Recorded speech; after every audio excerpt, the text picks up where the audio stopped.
मेरी शादी को अभी कुछ ही घंटे हुए थे, लेकिन सुहाग रात की रात मेरी पत्नी अचानक बुरी तरह कांपने लगी। उसके चेहरे पर इतना डर था कि मैं भी घबरा गया। मुझे समझ नहीं आ रहा था कि आखिर उसे क्या हो गया है। लेकिन जब मुझे उसके बचपन का सच पता चला तो मेरी आंखें भर आईं। उस दिन मुझे एहसास हुआ कि इंसान के अंदर छिपे डर को सिर्फ प्यार और विश्वास ही खत्म कर सकते हैं। मेरा नाम अशोक है। मैं एक मिडिल क्लास परिवार से हूँ और मेरी एक छोटी सी मोबाइल रिपेयरिंग की दुकान है। मेरे घर वालों ने मेरी शादी एक लड़की से तय कर दी।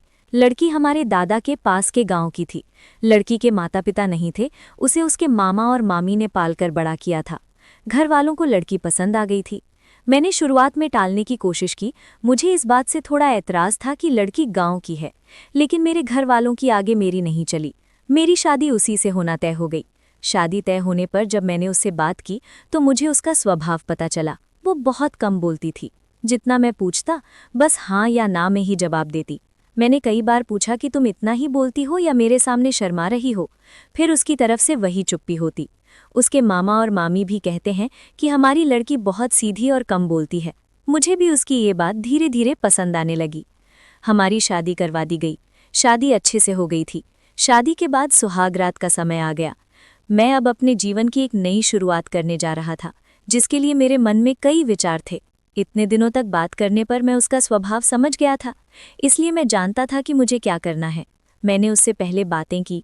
वो अभी भी बस मेरी बातों का हाँ और ना में ही जवाब दे रही थी। काफ़ी समय से मैं उससे बात कर रहा था। मैंने उससे पूछा, मैं उसे पसंद हूँ? बस वो हाँ कहती। थोड़ी घबराई हुई लग रही थी। थोड़ी देर बाद उसे पसीना आने लगा।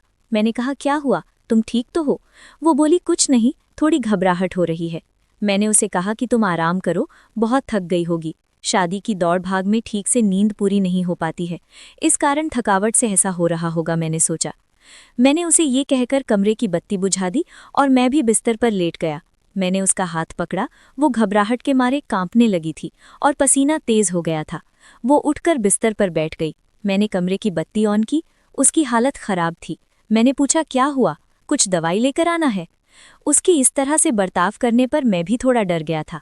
कमरे में एक खिड़की थी, जिसको खोलने पर बाहर की रोड की लाइट हमारे कमरे में आती थी। वो खिड़की के पास हवा लेने को खड़ी हो गई। वो वहीं खड़ी रही। मुझे कहा कि आप सो जाओ, मैं ठीक हूँ। मैं थोड़ी देर बाद सो गया।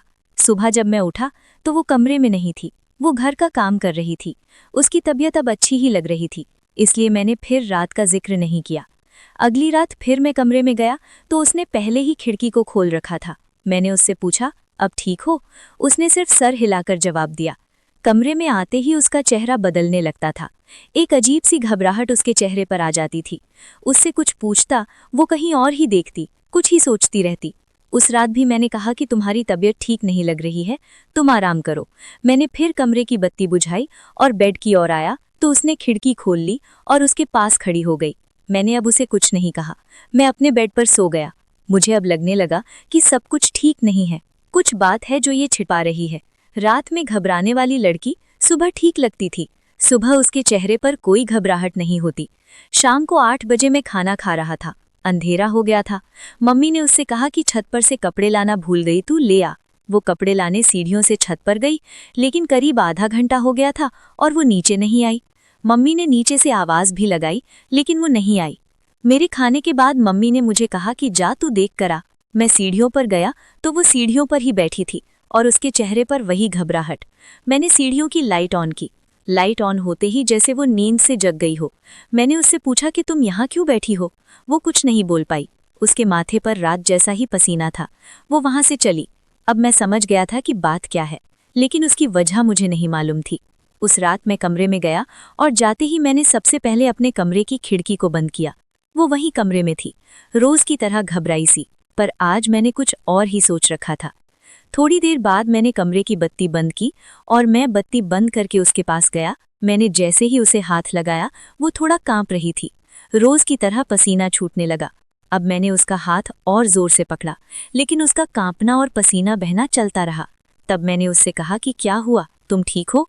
वो अचानक बोली, मेरी तबीयत बिगड़ रही है, पानी। मैंने बत्ती चालू करके उसे पानी दिया। रोज रात की यही कहानी थी। अब मैंने उससे पूछ ही लिया कि मैं जानता हूं कि कुछ बात है जो तुम मुझसे छिपा रही हो, लेकिन क्या बात है, मुझे बताओ। मुझे पता है, लेकिन मैं तुम्हारे मुंह से सुनना चाहता हूँ और उसकी वजह जानना चाहता हूँ।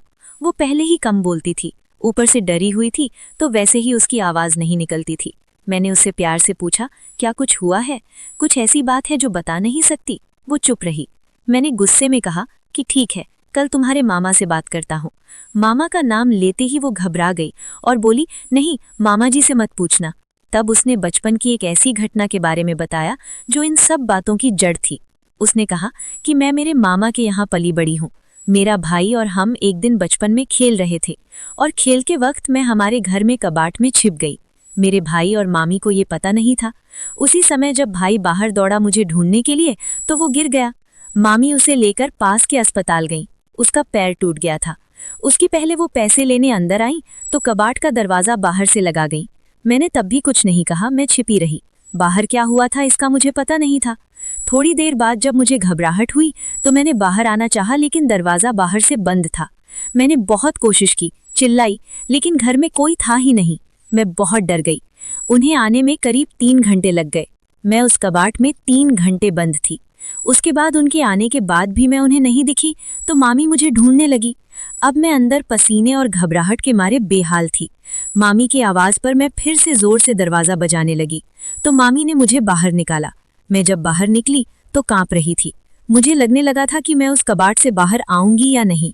आज भी अंधेरा मुझे उस दिन की तरह डराता है। कबाट पुराना था, इसलिए कहीं कहीं से थोड़ा टूटा था, जिससे मुझे सांस लेने में कोई प्रॉब्लम नहीं हो रही थी। बाहर क्या हुआ था इसका मुझे पता नहीं था। मैं जब बाहर आई तो मुझे पता चला कि मैं इतने समय तक अंदर क्यों बंद थी। उस दिन से मुझे अंधेरे से डर लगता है। मुझे पसीना और घबराहट होने लगती है। मामी ने ये बात मामा को नहीं बताई थी, नहीं तो वो मुझे और भाई दोनों को पीटते। मुझे नहीं पता कि अब ये कब तक मुझे परेशान करेगा, लेकिन मामी को ये पता है, इसलिए वो मेरा ध्यान रखती थी। ये सब सुनने के बाद मैंने कहा कि ये बात तुम पहले भी बता सकती थी। मेरी पत्नी बहुत ही सीधी थी और घटना के बाद शायद वो और भी डर गई थी। उसे लग रहा था कि उसकी ये परेशानी मैं समझूंगा या नहीं। कहीं मैं इस बात का मुद्दा न बना लूं कि शादी के पहले हमें नहीं बताया गया, इसलिए वो छिपा रही थी। मैंने उसे फिर बड़े प्यार से समझाया, कहा कि उस समय जो हुआ उससे तुम्हें बाहर निकलना होगा। तुम्हारे अंदर के डर से हम दोनों मिलकर लड़ेंगे। मुझे पता है ये सब बोलना आसान है, करना मुश्किल, लेकिन मुझे पता है तुम कर सकती हो। अब इस कमरे की बत्ती तब तक बंद नहीं होगी जब तक तुम उसे बंद ना करो, चाहे इसके लिए पूरी उम्र ही क्यों ना लग जाए। मैंने पहली बार उसके चेहरे पर वो मुस्कान देखी थी। लग रहा था कि उसका कोई बोझ उतर गया। अंधेरा अब मेरे होते उसे डरा नहीं सकता। मैं उसका हाथ पकड़े रहता हूँ। धीरे धीरे मैं उसके इस डर को निकालने की कोशिश कर रहा हूँ और बहुत हद तक मैं सफल भी हो रहा हूँ। ऐसी कोई भी बात नहीं है जो हल नहीं हो सकती। व्यक्ति को सिर्फ प्यार और विश्वास चाहिए, बड़ी से बड़ी बात को सुलझाया जा सकता है। अगर आपको इस कहानी से कुछ सीखने को मिला है तो वीडियो को लाइक करें और हमारे चैनल को सब्सक्राइब करना ना भूलें।